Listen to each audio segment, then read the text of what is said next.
So if you start to understand food is the basis to have a society, any whittling away or chipping off of that full food supply that would supply a society its nutrients and energy in the belly to keep going for production and innovation and creativity, and then moving forward in this linear time as we have been taught so much.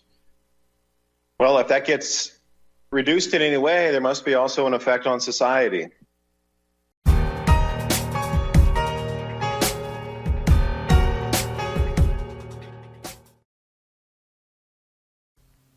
The Biden administration and Democrats in Congress are wasting no time in their efforts to reset the direction of America's future.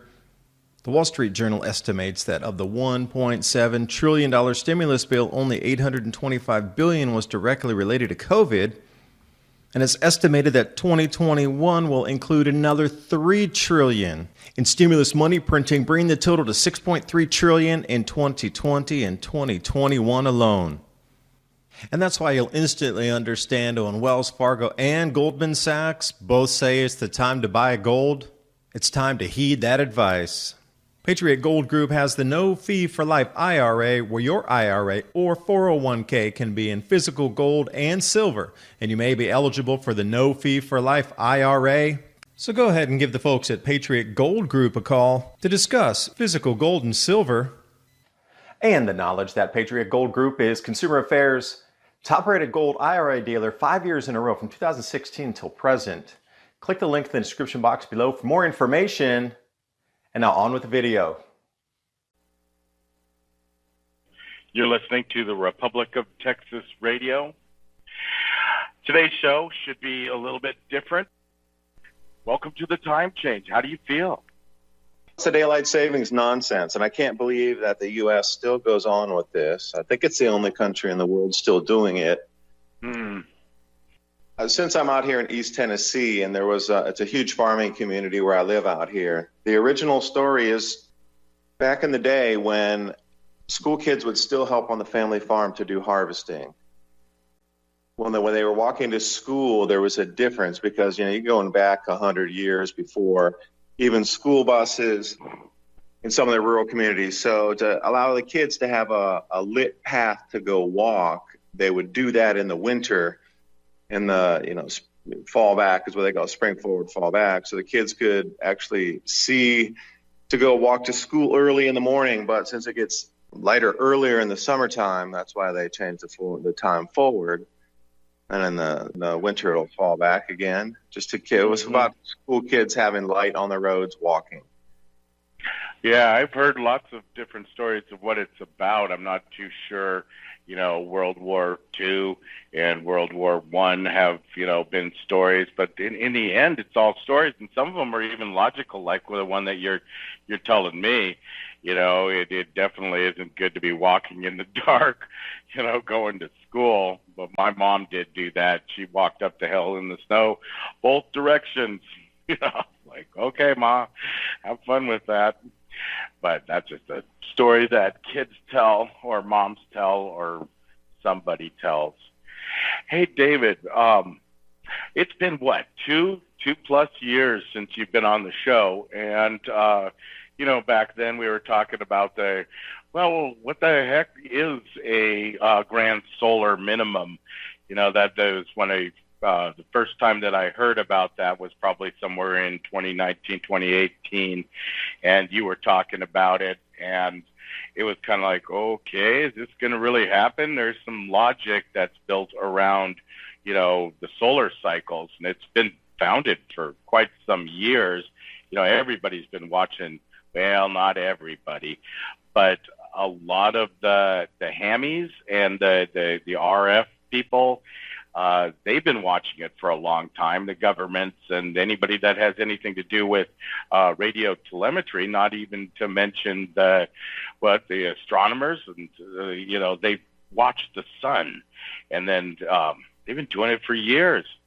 And you said a couple of years ago that we're getting ready to go into a solar cycle. And I believe a lot of other people did. So I don't want to give you full credit, but it's interesting that we're now seeing the effects. And last year in 2020, I believe it was September, when NASA, I don't trust NASA. They're liars, make stuff up in my mind. I might be, you could tell me if I'm wrong, but they said we just went into a new solar minimum. And I went, maybe they're telling the truth. And it seems to be playing out, maybe. Here in Texas, we got really cold. I think the whole United States got a little bit cold this year and might still continue to do that. What do you think? A lot of questions? No, yeah, I can line those up and hit each one. So the solar cycle, there's a solar cycle every 11 years, but through history, you start to see some of these lack of cycles or lack of sunspots in a regular 11-year solar cycle. And when that happens, it really affects the agriculture on the planet.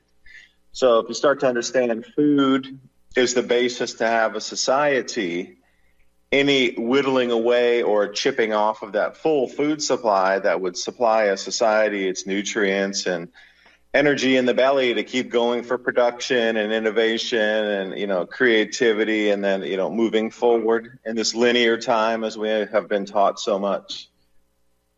Well, if that gets reduced in any way, there must be also an effect on society. And it was really at the very simplest base that I came at that, thinking, all right, if it does reduce the amount of available food supply, what's going to happen? Well, looking back in history, you always see the same three things. When the food prices rise, it upsets the economy. That's the main, I call it the fingerprints of the grand solar minimum. So we're starting to see a few of the same things again. The economy will be affected because obviously food prices go up and then our disposable spending diverts a little bit. And then when you take a look at the people moving, population migration, it's so easy to move now. So I think COVID is part of the lockdown mechanism to keep people in place. And then where does it go from there? There's going to be a lot of people on the streets asking for change because if they're not fed and they're hungry and their kids are hungry, a lot of governments topple and change during this time. Well, not a lot, but every time.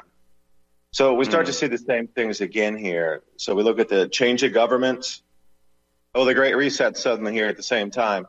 So there can't be this many coincidences going on when we're coming into another one of these cycles that routinely every 400 years you get a change of government, economic implosion, and a new system evolves, and then a huge amount of people moving for better lives, easier areas to grow food. You got to think in the 1600s, you couldn't get on a plane. You took your ox cart, you moved somewhere else where either there was a functioning monarchy or there was functional food growing areas within, 500 miles of you. But today we got airplanes and Airbnbs and all this stuff, and anybody could have moved anywhere. But having, say, 2 billion people move would have completely upset the economic system anyway. So you can already see, just looking back at what has occurred before, it seems to be occurring again. But now you need to put a timeline on it. You can call out a few things, and once you put the timelines on it, then it starts to get real interesting, and you can see why the world is today as it is. And I don't know, I've been piggybacking on a lot of other people's research also, and then kind of adding in and finding my own news stories that follow along with what you talked about over the last couple of years of changes. What we talked about originally, a lot of those, have you seen anything that we originally talked about come to fruition, or, what have you seen out on the landscape come into view that was talked about a couple of years ago that was going to be intensifying and amplifying that's suddenly here or not here? Alan, maybe you want to jump in there. I know you're hanging in the weeds, and we haven't gone to you yet, but I could point to a couple things. But go ahead, Alan. No, I was just going to say, it's hot, it's dry, it's extremely cold. Is it hot? Is it cold? Is it global warming? Is it just climate change?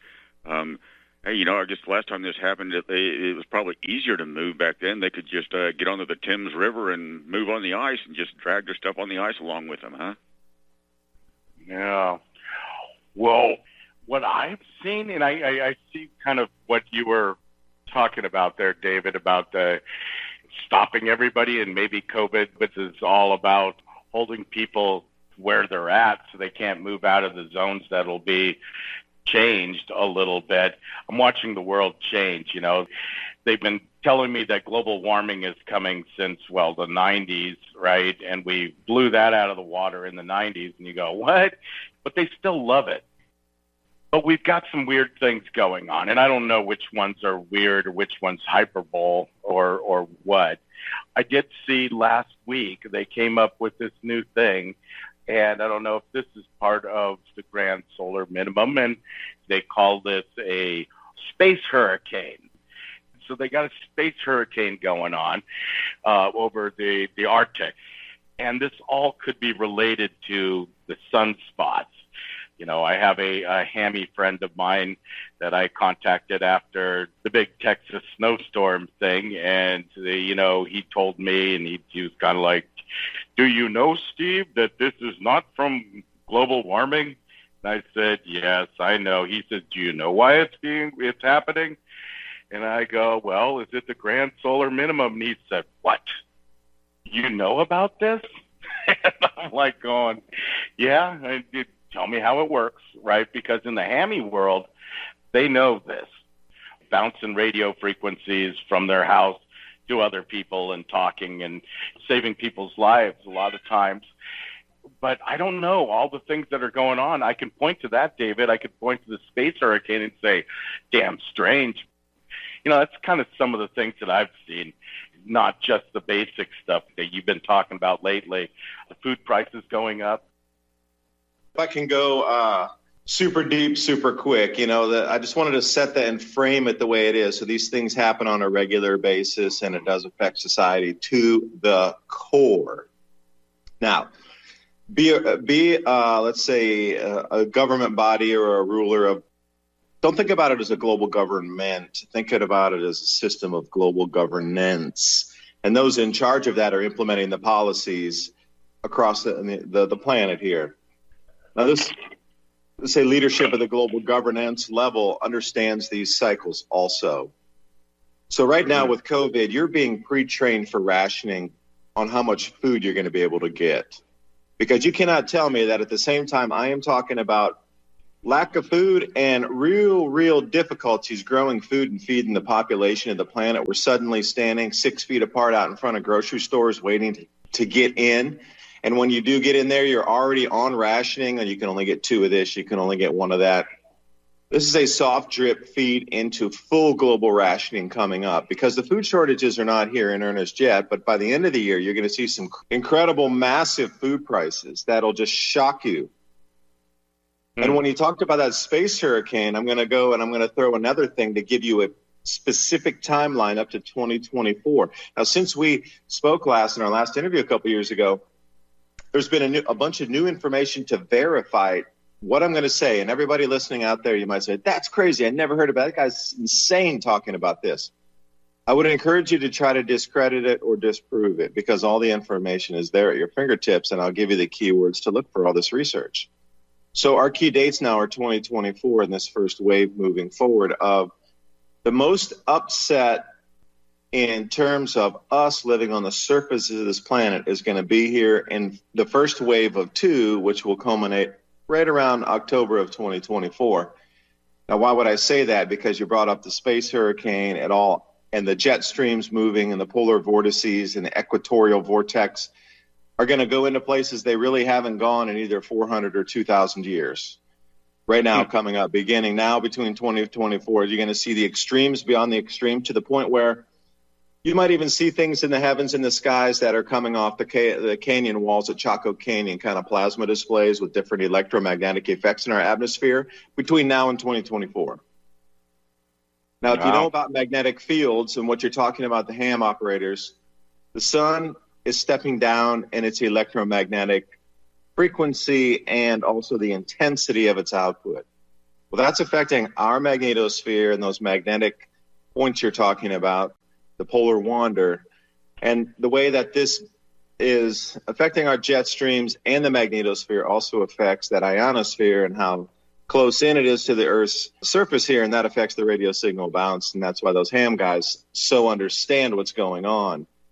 But here's also, in addition, what's driving a lot of these changes. That space hurricane across the pole there for the first time ever is a magnetic storm. And the only reason it formed or even was shown up that it did its twist above the pole is there's another second magnetic field forming in the outer solar system at the moment. Now, if you look at Jupiter, it's an unignited star. If you look at Saturn also, you could put it sort of in that category and a light version, but we'll call these the gas giants. And you got 4 of them out there. You got Jupiter, Saturn, Uranus, and Neptune. Now, they're combining into their own magnetic field, although it'll be a slight one. And that point when that magnetic field will be at its strongest will be in 2024, October. And the last time you saw this magnetic coupling perfect, I'm not going to say exactly perfect, but it's 1 degree off of the planetary alignment in 79 AD. Now, what happens when this lines up like that? Those 4 gas giants are going to start to interact with themselves and create their own toroidal magnetic field. We also have one coming off the sun. So generally, there's only one toroidal magnetic field inside our solar system coming from the sun, and it interacts with us, the 3rd planet from it. Well, you got to step back to where the Sumerians were. And if you read the old legends about the Anunnaki and the Sumerians, they counted from the outer planets in. They went from Pluto, and then they got to Neptune, and then Uranus, Saturn, Jupiter, Mars, and then they came to Earth.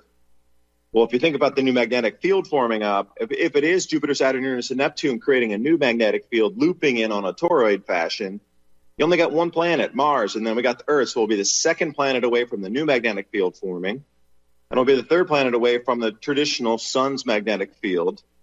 And you're going to have 2 torus waves looping within each other, and the Earth's going to be pretty much within that overlapping magnetic field line of the torus coming in. And each day from now, that field is going to intensify in its strength.